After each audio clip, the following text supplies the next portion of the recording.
안녕하세요. 솔라커넥트 뜨쌤입니다. 라면 끓이는 시간에 태양광을 끝내다. 라면보다 빠른 태양광 2부에서는 2020년 경쟁입찰에서 달라진 점을 짚어본 후 경쟁입찰에 전략적으로 접근하기 위해 고려해야 할 내용들을 짚어보겠습니다.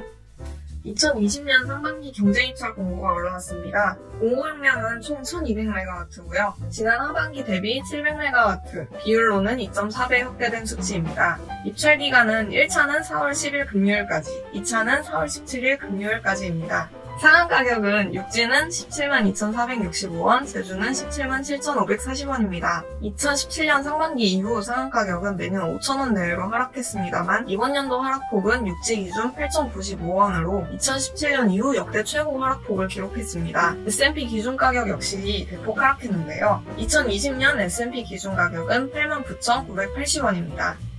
2020년 경쟁입찰 무엇이 달라졌을까요? 먼저 사업내역서 평가 대상이 1.3배수에서 1.2배수로 줄어들었습니다. 사용 전 검사 완료 기한이 7개월에서 5개월로 줄어들었습니다. 대신 1MW 이상 발전소의 경우 12개월 이내라는 단서도 추가되었습니다. 더불어 기존에는 2개월까지만 공사기간 연장이 가능했으나 만약 공사 진행이 늦어지는 이유가 교통 접속 지연인 경우에는 6개월까지 사업기간을 연장할 수 있게 되었습니다. 지금부터는 경쟁입찰 평가에 대해 자세히 알아보겠습니다. 경쟁입찰 평가는 계량평가와 사업내역서 평가로 나뉘어지는데요. 각각의 배점은 70점, 30점입니다.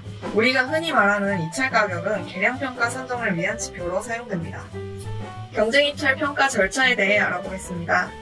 먼저 입찰 가격을 기준으로 계량평가가 진행되고 여기에서 선정 용량의 1.2배수를 선정합니다.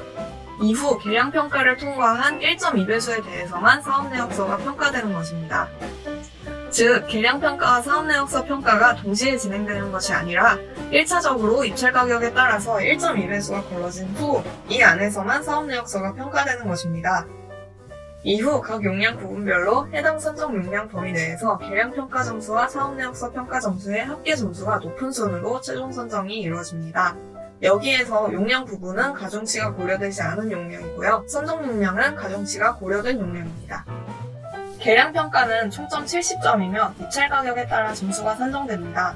점수를 산정하는 계산식은 아래와 같고요. 이 식에 나와 있는 상한 가격은 2020년 기준 172,465원입니다. 이 식을 살펴보시면 입찰 가격이 0원일 때 점수가 70점으로 계산되고 입찰 가격이 상한 가격과 같을 때 점수가 0점이 되는 구조입니다. 이것을 계산해보면 입찰 가격이 2,464원 올라갈 때마다 점수가 1점 하락하게 됩니다.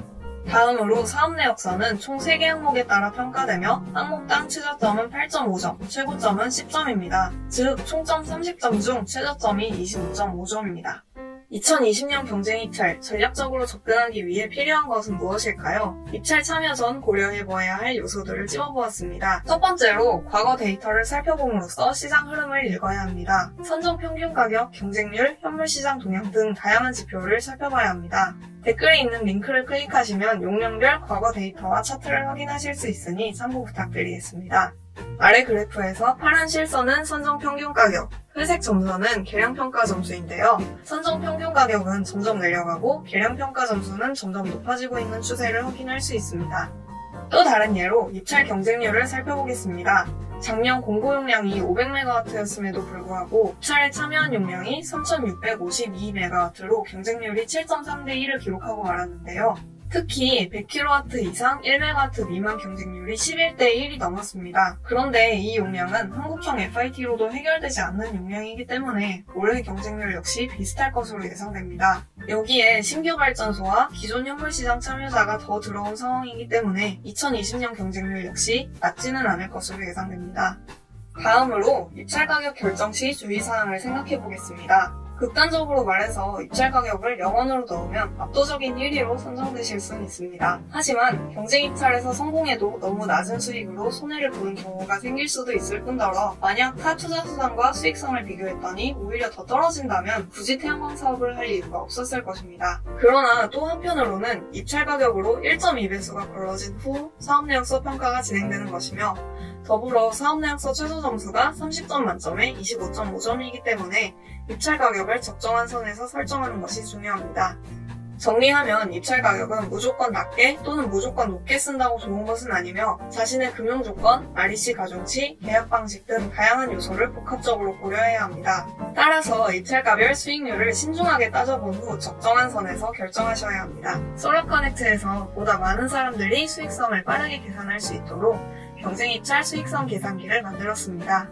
댓글에 있는 링크에 들어가서 발전소 정보와 대출 정보를 입력하면 내 조건에 맞는 입찰가별 수익률을 확인할 수 있습니다. 세 번째로 사업 내역서의 중요성입니다. 경쟁 입찰에 참여한 발전소가 많아질수록 입찰 가격의 분포 역시 오밀조밀할 것입니다. 즉, 경쟁률이 높을 경우 계량평가를 통과한 1.2배수의 계량평가 점수는 거의 비슷할 가능성이 높습니다.